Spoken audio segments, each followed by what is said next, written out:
Support comes from Mosby Building Arts, replacing old windows for smoother operation and home comfort. More at callmosby.com. This is St. Louis on the Air from St. Louis Public Radio. I'm Elaine Cha. Among the many millions of NPR Tiny Desk concert fans, there are super fans who, year after year, submit videos to the NPR Tiny Desk contest, which gives them a shot at playing the Tiny Desk at NPR's Washington, D.C. headquarters. But that tiny desk isn't necessarily their only goal. Here to talk with us about that, we have two St. Louis-based musicians who've entered the NPR Tiny Desk contest a combined 18 times. First, we have STL native Richard Washington, artist name Just Rich. Welcome. Yo, thanks for having me. And we also have Jorge Valcárcel, also known as Boxcar. Jorge, welcome to you as well. Thanks for having me. Good to be here. Yeah, great to have you on the show. So let's talk about gateways. What was your introduction, Jorge, to NPR's Tiny Desk contest? Was it the concerts that was the gateway? Yes. Well, actually, I think I started with the NPR All Songs Considered podcast/radio show, and then they started doing the Tiny Desk because I think back when they were at South by Southwest, there was the artist they couldn't hear, and they decided, why don't we invite the artists to our desk to play where it's quieter, and then everybody can hear them and they won't get talked over. So I just thought that was such a cool idea, and then they started inviting all kinds of other artists on there, and then they were like, let's open it up to anybody that can have their own chance to play at the Tiny Desk. And I was like, oh yeah, I'm in on this for sure. Yeah. Richard, you're murmuring in agreement. Yeah, no, I just remember I didn't find out about Tiny Desk myself. It was after I did like a pop-up performance, like actually at the coffee shop. And then someone mentioned, shout out to Northwest Coffee, someone mentioned that you should do a Tiny Desk. And I was like, what's a Tiny Desk? And so they kind of got me hip, and I looked into it, and I was like, yeah, let's do it. Yeah. Was there something that appealed to you about it? I really, really love live music. I make hip-hop music with like recorded engineers and everything, and then poetry, but something about a live band just sounds great to me. So seeing that, I was like, I want to do that. And you must have been playing music already for quite some time, Jorge, before you made your first submission, right? Yeah. I think the project Boxcar that I've been doing in various formations started in 2006. Oh, wow. Okay. So we did do the first Tiny Desk contest, which was 11 years ago, and we've done it every year since. So let's get to the music. Rich, can you talk with us about what your sound is and how you approach the music you make? So my sound is like really, really laid back, poetic. I've heard compliments that they're like, yo, you kind of sound like Mac Miller or Coda the Friend or something like that. So it's really lyrical instead of rappy. And the live music brings that out better than any beat. Well, let's listen to your 2025 submission for the Tiny Desk contest. And that song is called Midday Marauder. Say, yo, around the world like yo-yos. I'm always on the go, bro. This week I got some show flow. Tokyo to Kyoto. It feels like I'm in Johto. Ramen hoodies for the promo. Just check the logo. Shawty at the cafe with my wee tell her no. Don't play games, Nintendo. They get blown. Super gremlins got gizmos. I get dough as I get old. In my new favorite city with a split road. And Shawty setting thirst traps. But I got a Genzo. Joey with the homies. Well, y'all know what it is, bro. I'm dirt off in car shops. Rolling weed on hard tops. Uber to the far spot, Osaka just a bar hop. I let go, all the people nowadays wanna use me. What young homie smoking weed on Mount Fuji? I do it, don't do me, and if you don't like it, then sue me. I am who am, they asking who he. Not a local far from a shoebie. Ramen and the sushi, Richie sent the newbie. So I relay my travels, take dabs, I never dabble. Throw tip, I build a castle, sand castles like I'm guard. Can't hide behind the money, just face it like my scar. Lombard and Akihabara, I mean a habera, excuse vocabulary. I ain't that the hard, got yin on a platinum card. Good music, and I'm rapping harder. Now they actually dapping hard. Be prepared, one pair in the quad, and that's a trap. And that was Midday Marauder by Just Rich and the Homies. So, Rich, in your Tiny Desk video, you had a little Just Rich in the form of a Funko Pop. Yeah. And then a cute and a very tiny, literally tiny desk. Yeah, shout out to the Tiny Desk. Where did these props come from? So for Christmas, my wife gifted me with a Just Rich Funko Pop. We were in California, and we saw the Funko store. I was like, oh, I definitely need to make one. That'll be cool and stuff. So for Christmas, I was gifted one. So when it was time to record, I was like, I need a tiny desk. So trying to find one. My oldest daughter, she has a bunch of toys she doesn't play with. It makes me sad. So I just went through it bag. I was like, you're growing too soon. But I was like, she has a tiny desk, and I should hold that. And then I was like, I should put the little Rich on the desk. So at first, I wanted to try like with holding like the desk next to my face, but it was blocking the microphone. But just having them accompany in the video was cool. Right. It's really cute and eye-catching. Now, Jorge, for you, how do you describe Boxcar's sound and how you and the other members of the band do what you do? Yeah, we're a band. We like to just call ourselves a rock band because people always ask us, well, what's your genre? And it's such a tough question to answer, but we just say we're just a rock and roll band. We play rock music. We do have a violin. Audrey's on violin. Everybody loves the violin. We do have a more folky kind of sound, but we do have Ashley on the synth, playing the synth line. We have a drummer, and we've got a bass player, but really, our goal is to just make rock music that has like a pop sensibility that if you never heard of Boxcar before or you never heard our music, you could still tap your foot and enjoy. If you happen to see us live or something, you could still connect to the songs. And just the accessibility of like a little bit more of a poppy type of rock music. Let's get a feel for what that sounds. Here is Boxcar's 2025 Tiny Desk Contest entry, Only Thing. Gather all your treasures, build a hill of gold, and you're very proud of doing what you're told. But there's something missing, corner of your eye, and you're always searching with a worried mind. Only thing that you ever wanted,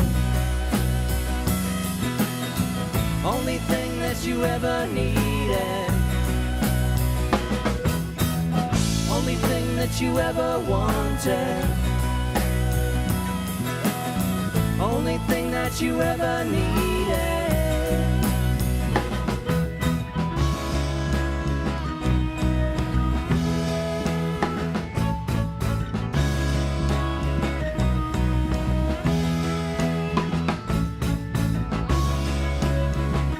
And that is Only Thing by Boxcar. So, Jorge, you mentioned that you have been entered into the Tiny Desk contest, that is, every year that it has existed.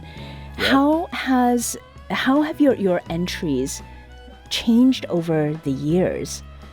Yeah, when we first did it, it was literally just, I don't even think I had a cell phone at the time. Now we record on our cell phone because they're such good video takers, but we actually had a SLR camera, and we just recorded it straight in our living room. That was San Diego at the time when I lived in San Diego.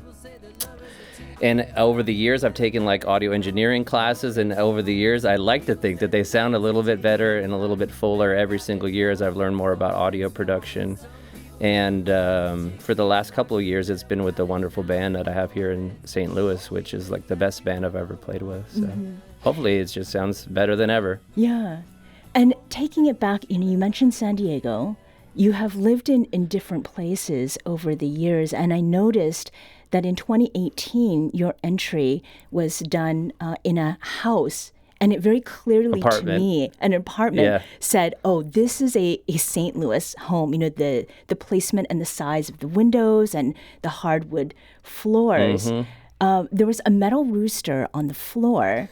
And then a few years later, there's also a puppy or a dog. Yes, it's a dog, yeah. That's Lily, our band mascot. That's Lori, our drummer's dog, and she is the official mascot of Boxcar. So that was the idea behind it, to have her part of it. Well, throughout the years, the Tiny Desk has done like pets of the Tiny Desk, and they do a special video. If you put your pet in there, you might get into the special side video, pets of Tiny Desk. So we had a kind of we were trying to sneak our way into the NPR video there with a dog. We've had other dogs, but since we have official dog mascot, Lily, we have been using her. We haven't got on it yet, but we're hopeful. She was in a beret this year. We thought that would be really cute. And she kept it on, She right? kept it on the whole video, yeah. She's very docile. Is that Lily with 2 L's or 1? It's 1 L. Well, yeah, LL, yeah. Yes. Oh, that's right. In the Yes, middle. in the middle, yeah. So we love our pets. We love Lily. And so we had 2 different motives because she's a great dog mascot, and we thought, well, maybe it'll help our chances of getting onto the NPR Big Show. Yeah. Well, and one of the things, too, is that not only is there movement in place, but through time. And so the pandemic period, you are wearing masks as you perform. Did that have any effect on how you and your Boxcar, family were making the music that we hear? Yeah, it was a tough time because I am a nurse, and it was just kind of a scary time. We were like, should we be even playing music together? Are we going to get in trouble? But the funny thing is, we thought, well, we're going to get hate from one side that, oh, you guys are together, in 2021 or something, and that's, against. Then we got hate from other people like, oh, you guys are wearing masks. Why are you wearing masks? Well, and we're like, we're just trying to play music, If everybody just take a chill pill, we're just trying to do the right thing here. But we were glad to be playing music. We tried to take the precautions they said to take. But really for us, it was a kind of a tough time because we spent a lot of time apart. But it was good to try to do the right thing and make the video because I'm like, we're not going to miss it. We're not going to miss this year. Right. If it's safe, we're doing it. So we felt like it was safe. But we did get a little flack from both sides of the spectrum.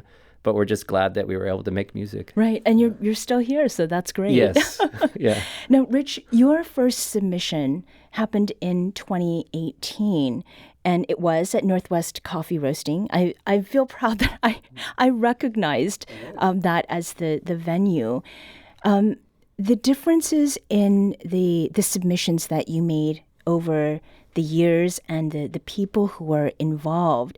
So it's just Rich and the homies. Yes. Have the homies changed over time? Not really. Like the homies are mostly. You can see Joshua Lake's voice in like every video. He's either on keyboard or guitar. It's Lake. Shout outs to Lakes. He's like my band manager. I just come and like rap, but he definitely gets everything in order for me and make sure I always have a good show, whether it's a pop up, whether it's practice or whatever. So he's always in everyone. My cousin VMAC is usually my drummer. Sean Moses makes appearances. If I have background vocalists, Drea vocals, phenomenal. I have a lot of friends. Dude, that's why it's named the homies because it's just like variable. Yep. So the song that you had submitted back in 2023 was Ramen. Yes. And the song that we heard from you from the 2025 submission, there seems to be a sort of a connection with food and Japan. Yes. Right. And as with Jorge and sort of being in different parts of the country, I believe that the 2024 and 2025 song comes from some travels that you did. Yes. Yeah, talk with us about that. We spent 2 weeks in Japan in 2023, and I got mad influenced. And like while I was there, we was just there, like hanging out, chilling. I was doing Pokemon stuff. It was fun. But I ended up finding. So definitely shout out to Matt. I found him on Instagram to work with and do stuff in the studio. And then my homie Richmond, shout out to Richie IV. He's one of my engineers. He sent me some beats to like write to. So I wrote Midday Marauder in Japan. I remember like my friends, like I'll go to a room and I'll like practice it. Okay. And I was like writing it was like a 3-day project for me, like just beats in my head, like soaking up like Japan and then just writing. So it's a bunch of, the whole thing is like when I was in Japan. So it's, it's really wholesome for me. One of my favorite songs. Yeah. And I said 2024 and 2025 because the same song is the one that you have performed for these Tiny Desk contest submissions. And in the description for your video in 2024, you talked about some of the personal struggles that you were going through, and the performance is a little more toned down. It's done in someone's home. It looks like a living room. Why was it important to you to put something out in 2024 when you were having some of these really personal challenges? To challenge myself through it. I want to do music, so that's one of the things that when I feel challenged, like just performing. Like when I'm with the band, it's like, nothing else matters like on the stage. So, I always give it, even at practice, I'll zone out, I'll close my eyes. I need to look more in the camera, but like get focused on that. So it's really just trying to stay disciplined in my art. The Tiny Desk contest gives me something every year where if I don't feel like doing something, we got to do something. Yeah. Jorge, do you feel anything of the same sentiment that Rich has shared? When it comes to like just doing it year after year. Well, I love ramen, so I will say that, and I love Japan. We got to get some ramen. Yes. But yeah, one thing for me is that I love deadlines. Like, they motivate me as an artist, where sometimes if you don't have a deadline, you're not going to do something. Yeah. So every year with the Tiny Desk, like, I'm already planning the next Tiny Desk. I'm like, where are we going to shoot it? What song are we going to do?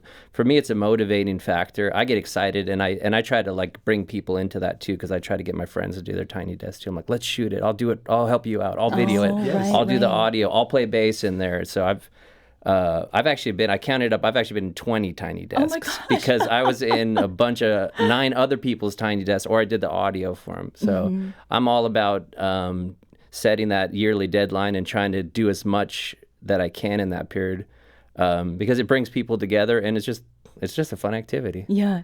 Are there any non-spoiler sort of hints you can give us about what you're planning for next year? I haven't really thought that into. We have you mentioned doing it in the living room of our house with the apartment in Southwest Gardens with the oak floor and the stained glass windows. That was great. But for the last couple of years, we've been doing it in the basement, which is another classic St. Louis kind of spot. Right. Because everybody's got a basement. But we want to try to get out of the basement and to do something a little bit more unique for our 12th annual Tiny Desk. So we'll see what that brings. But we have a setup in the basement. It's just easy to do, but sometimes there's a lot of really cool spaces around St. Louis to shoot. Old warehouses, even outside is an option. I love the Tiny Desk people that go. There was one in a canoe this year.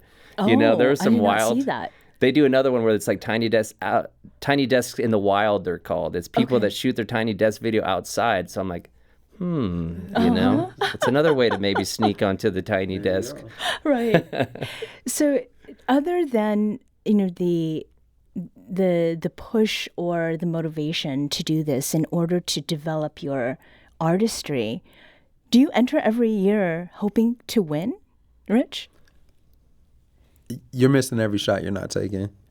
So like we put it up there, and like even this year, I figure like this year is just gonna be like the same as any year. Like I just want to like do something that gives me content to put on my page. But this year, like it's been like doing better than other years, which kind of scares me. But like it doesn't, it's not intimidating. I was like, it's cool to be recognized. So some years you go unrecognized, but that never stops the flow. Yeah. Has it raised your profile? Has this, being in every year's contest made Boxcar more visible locally? Yeah, I think, and nationally, we did get a shout out from the big NPR for our 11th annual. They said, mentioned us in their, in the national All Songs Considered email that they do. That helped us out. And then just like around town, we've connected with a lot of bands, and across the whole country, actually, we connect with other bands through the Tiny Desk community, and people comment on the videos. People are watching these videos out there. They're just reviewing them. So it's definitely felt like it's picked us up a bit. It'll be great to see how things shake out this year. Jorge Valcárcel is a St. Louis-based musician known as Boxcar, and Richard Washington is a St. Louis native whose artist name is Just Rich. Rich and Jorge, thank you so much for joining us today, and good luck. Thank you so much.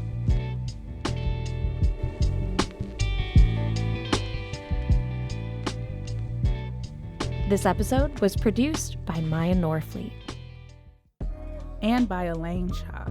Production assistance by Jada Jones. Our audio engineer is Aaron Dorr. This podcast was mixed and edited by Aaron. Our executive producer is Alex Hoyer. St. Louis on the Air is a production of St. Louis Public Radio.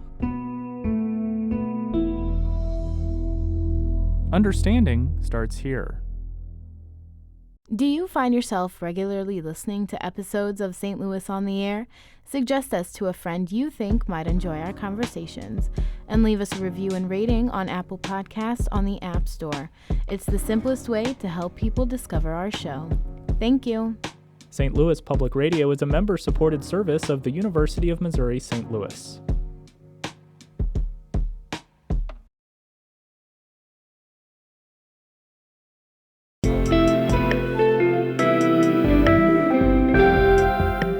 The Gateway brings you the day's news each weekday from around the St. Louis region and the state capitals in Jefferson City. Our schools are accredited.